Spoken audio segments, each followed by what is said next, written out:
Hello students, मैं फिर से 12th क्लास के बच्चों के साथ इंटरेक्ट हूँ और आज का जो हम बात करेंगे, हमारा नेक्स्ट जो है टॉपिक आ गया है। आज तक हम बात करते थे यूएस हेजेमनी की या dominance of America in the world politics. Now we will discuss the another chapter that is alternative centers of economic and political powers. Now we will discuss the other powers in the field of economy and political system. What happens in the world after the World War II or after the disintegration of Soviet Union. We know that we have discussed earlier in detail what were the causes, what were the factors, consequences of the disintegration of Soviet Union.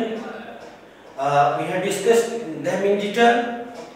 Now in short, a historical background, we will say that after the end of the Soviet Union, or the disintegration of Soviet Union in 1990, it seems, that now the world is becoming or moving towards unilateral.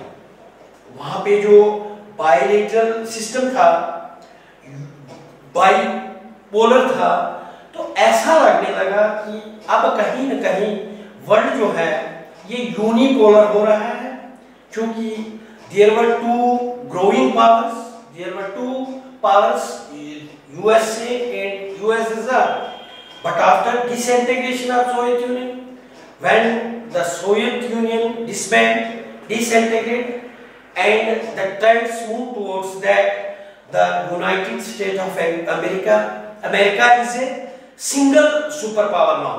ये एक ही है, अब जो दूसरी टूट गई, लेकिन but in reality अगर देखा जाए it was not like that कि अमेरिका ही जो है वो एक बड़ी ताकत रही after the disintegration of America. ऐसा नहीं रहा। एट दैट टाइम जो है रियलिटी में ऐसा नहीं था, but China is growing as a great power. China जो है वो साथ साथ बढ़ रही थी। उस समय जब दो पावर में आपस में कोल्ड वार थी और चाइना उस समय से ही जो है वो तरक्की पजीर था, वो तरक्की कर रहा था। He was developing his country, वो अपने सेक्टर में कहीं न कहीं अच्छा कर रहा था चाइना। तो जैसे ही जो वो है इनका सोवियत यूनियन का डिसइंटीग्रेशन हो गया, और ऐसा फिर उसके बाद लगने लगा कि कहीं न कहीं चाइना जो है वो पीछा कर रहा है अमेरिका का। और ये it has been estimated that जैसे हम the economy of China is concern, जब हम उसको देखते हैं कि वो कितना, उसकी ट्रेड कितना बढ़ गया है, और ये प्रोजेक्ट कर रहा है, projected to overtake the world. ये पूरा ये यूएस को ओवरटेक करेगा, यूनाइटेड स्टेट को बढ़ सकता है, और ऐसा लगता है कि इसका ऐसा प्रोजेक्टाइल मोशन है, प्रोजेक्टाइल ग्रोथ है, कि ऐसा लगता है कि 2040 में जो चाइना होगा वो अमेरिका को छोड़ के आगे चला जाएगा और नंबर 1 पावर बन जाएगी इन द वर्ल्ड। तो इसके क्या कारण थे, क्या रीजन थे, क्या फैक्टर्स हैं चाइना के, क्या ऐसा हुआ, क्या सिस्टम है, why the China is developing the other countries. If we can see, अगर हम क्लासिफाई करो different countries of the world, we see that there are so many countries which are developing and few, so many countries are there which are underdeveloped. So what are the causes and consequences of that. Why there is a difference? Why some countries are developing? Why some are developing and why few are underdeveloping? Consequences क्या है? Factors क्या है? क्या रुकावट है? किस चीज को कौन इन्फ्लुएंस कर रहा है? कहीं न कहीं इसमें कहीं पे जो होता है वो होता है, उसी को थोड़ा सा इन शॉर्ट जो है वो डिस्कस करेंगे। और हम जैसे चाइना की बात करते हैं, after the inception of People's Republic of China in 1949 जब आगाज हुआ पीपुल्स रिपब्लिक ऑफ चाइना का आगाज हुआ 1949 में, तो उसका जो मॉडल था, उसका मॉडल ऑफ डेवलपमेंट था, दैट वाज सोवियत यूनियन। जब ये दो ब्लॉक्स में बटा पूरा वर्ल्ड, जब बाइपोलर था, बाइपोलरिटी थी, मींस पूरा वर्ल्ड जो है इसमें दो हिस्सों में तकसीम था। दो जो पावर्स थे, एक को फॉलो कर रहा था, दूसरा दूसरे को फॉलो कर रहा था। At that time, during 1949, after the World War, the China was following the model, this United States of Russia, USSR को अपना मॉडल समझता था और उसी की बुनियाद पे जो है वो अपने मुल्क को आगे ले रहा था। लेकिन जैसे जैसे आगे बढ़ता गया वो उसने जो है वो इसको अलग, उसने अपनी इकोनॉमी और पॉलिटिकल सिस्टम को आइसोलेट करना शुरू कर दिया और उसने अलग किया। उसने ये पाया, उसने फील किया कि हम जो है वो तरक्की नहीं कर रहे हैं। उसने आइसोलेट किया, अपने आप को अलग किया। उस जो उनके साथ जो लिंक, जो अलायंस था यूएसएसआर के साथ, उसे अलग किया और अपना थोड़ा कुछ रिलेशन जो है अमेरिका के साथ एस्टेब्लिश करना शुरू कर दिया। उसने फील किया, उसकी लीडरशिप ने ऐसा चाहा कि मींस हम पीछे ले रहे हैं और अमेरिका जो है is leading, so they isolated from the Soviet union. अपने उस पॉलिटिकल और इकोनॉमी फील्ड को, सिस्टम को जो फॉलो कर रहे थे उससे अलग हो गए and they joined, they established the relation with the United state के साथ। जब उन्होंने किया तो थोड़ा सा और किया, बट इन 1970 तक चाइना लीडरशिप और आगे जाते जाते 1970 में चाइना की लीडरशिप ने एक बड़ी तब्दीली, एक मेजर जो है वो पॉलिसी डिसाइड की। एक मेजर पॉलिसी, एक बड़ी पॉलिसी उन्होंने डिसाइड की कि हम जो है वो अपने ही तरीके से बनाएंगे, ना हम इसका इंप्लीमेंट करेंगे ना उसका, हम इनसे अलग होके हम अपना ही बनाएंगे। और उन्होंने जो है इसमें मॉडर्नाइज करना चाहा अपने इस कंट्री को। तो उन्होंने इस सिलसिले में जो है अपने एग्रीकल्चर को उन्होंने मॉडर्नाइज करना चाहा। तो इसमें उन्होंने अपने एग्रीकल्चर सेक्टर, फिर इकोनॉमी, एग्रीकल्चर सेक्टर, फिर इंडस्ट्रीज बनाना शुरू कर दिया इन्होंने, इंडस्ट्रीज, फिर science and technology and military fields.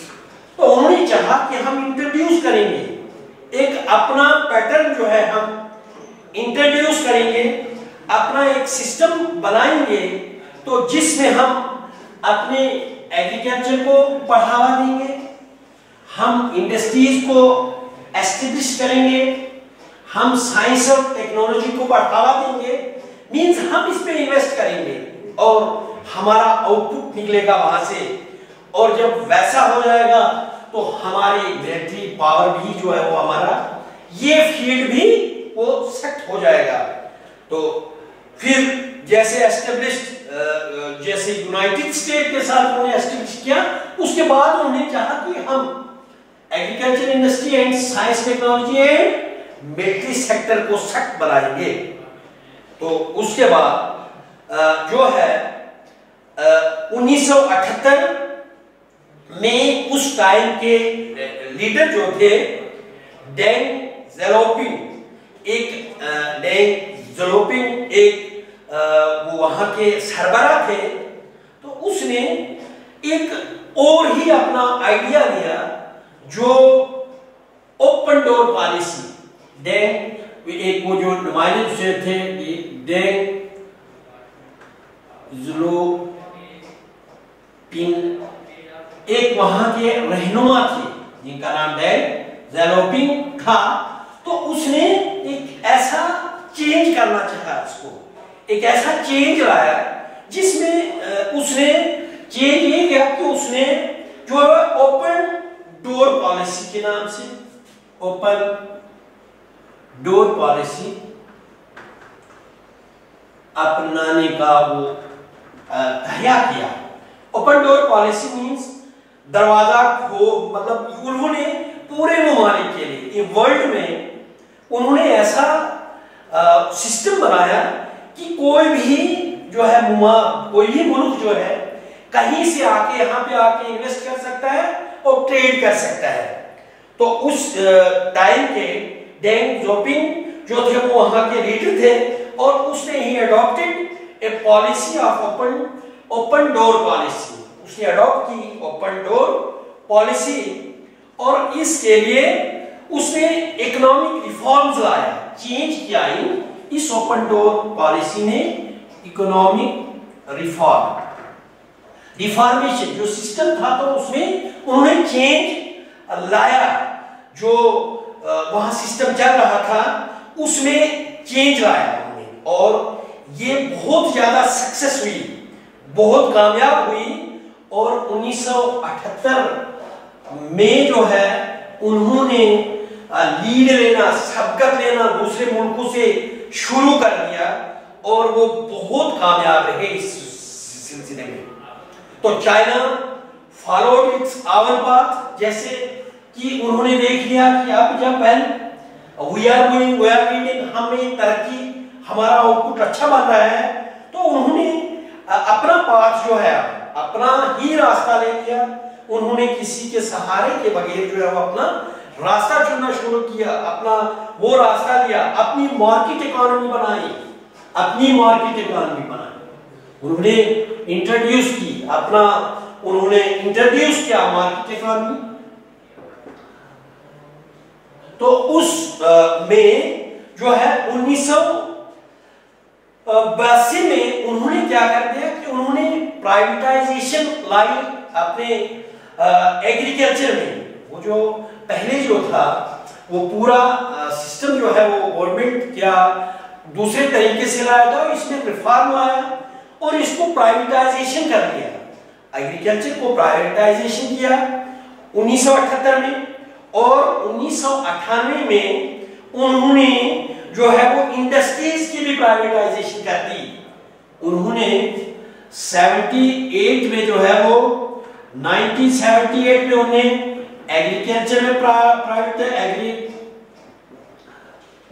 Agriculture में प्राइवेटाइजेशन आई और 1998 में उन्होंने इंडस्ट्री में भी प्राइवेटाइजेशन आई। तो उससे उनको जो है वो बढ़ने लगा। उन्होंने सारे बैरियर्स जो थे, सारी रुकावटें जो थी वो खत्म कर दी और उन्होंने वो जो है वो स्पेशल इकोनॉमिक जोन्स बनाए। स्पेशल इकोनॉमिक जोन्स मींस उन्होंने कोई रीजन, कोई इलाका जो है उसके लिए मखसूस रखा जहां पे वो जो है बाहर वाले इन्वेस्टर जो है, फॉरेन इन्वेस्टर जो है वो उनके लिए सेटअप करेंगे अपना इंटरप्राइज। तो वो जो है उन्होंने special economic zones, 4 economic zones उन्होंने बनाए थे जहां पे उन्होंने बोल दिया कि हमारे फॉरेन इन्वेस्टर्स जो आएंगे वहां पे इन्वेस्ट करेंगे, एंटरप्राइज वो अपना बनाएंगे अपना सिस्टम और उससे जो है कहीं न कहीं मुल्क को जो है तरक्की की दिशा रास्ता मिलता है। फिर जब वो उन्होंने foreign countries, foreign investors invested money in the special economic zones, naturally जो है वो आउटपुट जो है उनका डबल होने लगा। मींस उन्होंने जितना उसमें इन्वेस्ट किया उससे उनको डबल फायदा मिलने लगा। और post Mao of China established all time the global economy, उन्होंने ग्लोबल रिकॉर्ड रखा। उन्होंने जो पोस्ट माओ चाइनीज के थे, उन्होंने हर वक्त जो है अपनी मार्केट को बहुत ज्यादा फायदा दिया।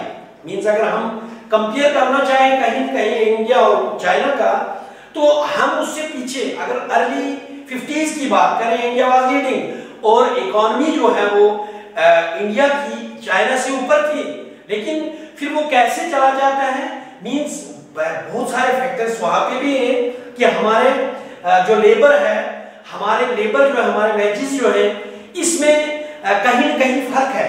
चाइना का हम देखते हैं कि अगर ये हमारी कॉमन एग्जांपल है, हमारे दिवाली के दिन पटाखों का इस्तेमाल होता है and we can purchase those which are made of China. क्यों अगर हमने यहाँ यूज किया होता तो हम यहाँ बनाते, इसका मतलब है कि हमें सस्ता मिलता है। अगर सस्ता मिलता है तो इट मींस मार्केट उनकी सस्ती है। अगर मार्केट सस्ती है इट मींस लेबर वहां का सस्ता है।